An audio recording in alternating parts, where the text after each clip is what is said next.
warm welcome to this episode of our conversation series, Sustainability in the Next Era. The challenges of today are unlike anything we faced before. As many argue that the pandemic has a positive impact on the environment, boosting economic recovery would put extreme pressure on natural resources that no one has yet calculated. Are we ready for the recovery? Could it be a sustainable recovery? Could it be a disruptive recovery?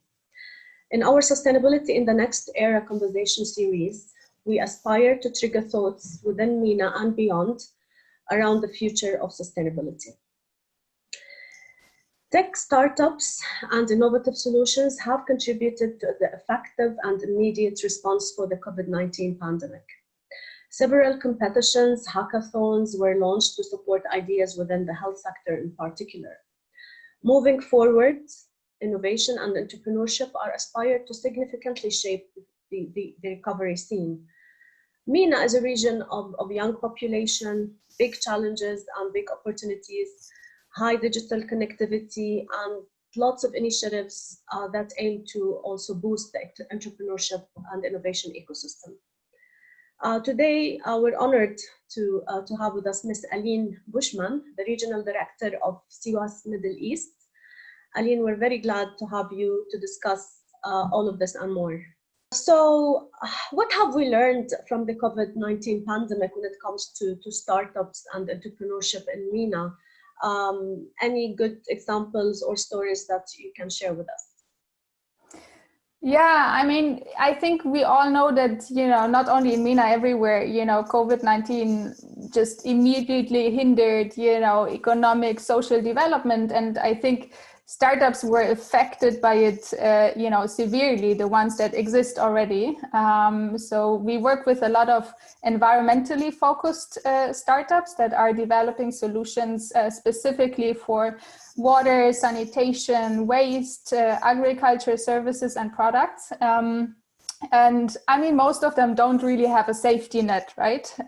So for them, the sudden block of movement or clients holding projects was a trigger to, to being forced to adapt, right? And either endure a phase of not being able to, to operate, or to adjust. What we used the time for in April and May, quite at the beginning, was to open what we called a WASH versus COVID Innovator Fund. So water, sanitation and hygiene solutions, versus COVID in this period, where we actually provided outcome-based finance to selected startups to actually get them as quickly as possible into testing of their solutions. So for example, we had a startup from Lebanon who used to work in sustainable, ethical skincare, cosmetic hygiene solutions, and they shifted their business models to provide menstrual hygiene solutions to areas where women have just, economically no power anymore to purchase. So at least in our community, we saw that lots of them were affected. And especially those that were, at the stage of market entry, because, those are the ones making money, starting to make money, but still, not having a lot of, cash flow. But at the same time, I think, and that's, I think that's the characteristic of a successful entrepreneur is, being able to try navigate that challenge in any way possible. And I think in our sectors, it's not necessarily easier, but they're on top of the agenda. So this is where we believe that there's a lot of need for them to continue providing business-led solutions.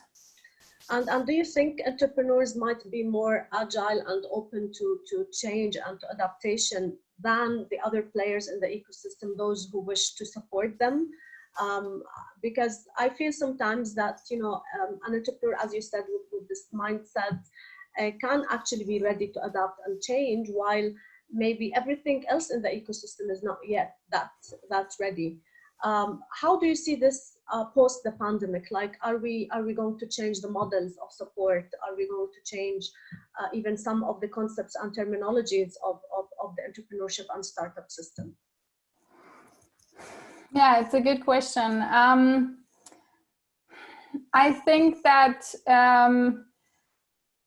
entrepreneurship is not really well understood in all its different dimensions and forms, by lots of institutions, public development, society, markets. There's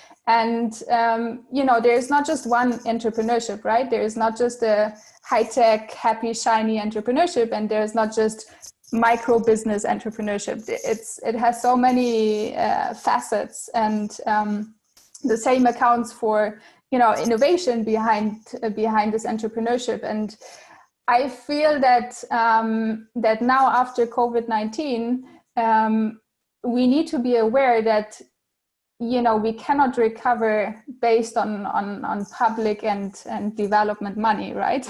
Everyone is struggling here, and everyone needs their own resources, and it will be hard to rely on that. And I really believe that a business-led recovery is important, and that the entrepreneurship sector and all its different forms and stages is really critical and should be seen as a driver for that, to create jobs, to put these services slowly back together, to improve certain things. And I have the feeling that the understanding of the potential of entrepreneurship is not everywhere yet. And how do you see the future in MENA when it comes to innovation and entrepreneurship? Are we going towards more innovation-based entrepreneurs and startups? Are we going to see more tech and application-based startups? Are we going to see more maybe focus on food security and agriculture, which really proved extremely important and under utilized in MENA during the pandemic? From your own point of view, like, where is the future going? Yeah, I might be a bit biased here, right? Because I think you have the whole sector overview in your mind. I'm definitely a bit biased on the social and environmental entrepreneurship because I just have more experience in that field. So I think you have to add the other sectors to it. I believe that there are incredible opportunities in the environmental and social sectors for innovation and entrepreneurship. So I'm talking about sectors where we have lots of challenges in the most developed MENA countries in terms of sustainability, when it comes to education, when it comes to now the health sector in terms of services for them, when it comes to the waste sector. I think there are incredible opportunities for entrepreneurs, and yeah, the challenges that we have are really, I hope that this is the soil where more is grown. And for me, I really struggle to put innovation and entrepreneurship in one basket, right? So I see innovation in services and products, in business models, and for me, entrepreneurship is also is really like the small business owner at the corner. If he provides something that people need and can make a good living out of it, and it's somebody who can really improve a lot for a region or even beyond borders. So there are all these scales, and I think in some way for me, I think sometimes we need to democratize this word of innovation and entrepreneurship, because it shows up in so many ways. And what I have seen with all the startups, entrepreneurs, companies we work with, that sometimes quite simple business model innovations lead to services that do the most impact. Now this pathway of understanding an issue and maybe even developing an idea, but then further developing a social business or scaling it in a way that other communities or countries could benefit from that solution. So I think that's now a pathway where there are lots of hurdles, right? So from an understanding what a job should be, or from the support of families to access to very simple networks or opportunities, it's very challenging. And I think the hotspots for innovation and entrepreneurship are still pretty urban in most of the MENA region, whereas the challenges are not, right? They are everywhere in different forms. And I think that that now also from a support institution point of view, there is more focus on that. Really how to trigger and how to support social innovations, because I think there's an understanding that if you bring those solutions from outside, or if you do them top down, they're most likely less sustainable, right? And so I think slowly that understanding is there, but I think really having a way to to fertilize this ground of very widespread people who might be those drivers for social innovations. I think this is still pretty weak, and I think you don't have to, unfortunately, you still have to be a bit privileged to have more chances to succeed as an entrepreneur. I mean, that's just an unfortunate fact. But I hope that there will be more ways for those who might understand best, for lots of different setups and communities, how to actually build a social business around it, so they can find a sustainable way to channel their efforts, right? I think the last part of this conversation is more about investment. So I know you also have been doing some research on impact investment, and I wonder if the criteria for evaluation are going to be changing in the current, under the current circumstances, but also moving forward. Do you see investors changing the way they evaluate projects post-COVID-19? And what would be an advice for entrepreneurs to actually keep in mind as they move forward? Mm-hmm. I might also be biased here, saying that I'm more familiar with the crowd of financing people, institutions that are having a focus on impact, at whatever level. So those could be impact investors, private, or through funds or VCs, but it can also be development agencies or public institutions or banks that are looking at different financing models and are developing it. And regarding your questions on the criteria, I think the issue is that there aren't really, there is not this list of criteria, right? And that's already one part of the problem, where I think COVID-19 will also be on these people's mind right now.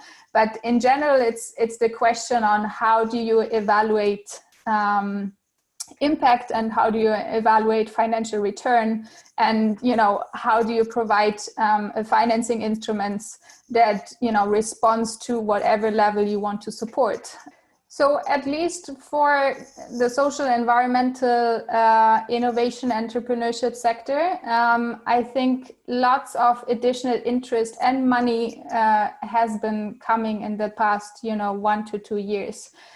Now, I think work has to be done to put what is there in terms of interest and money in channels that make sense for where our entrepreneurial ecosystem is, where the entrepreneurs stand, and at the same time work with them towards that. So I think this community of of entrepreneurs and those who support entrepreneurs at different stages really need to coordinate with these, financing instruments. How do you see the role of universities as enablers and catalysts for entrepreneurship and also for innovation? Because we need also to keep in mind that scientific research needs to start having more, let's say, solutions that graduate into startups and so on, if we want to really demonstrate the value of science for development.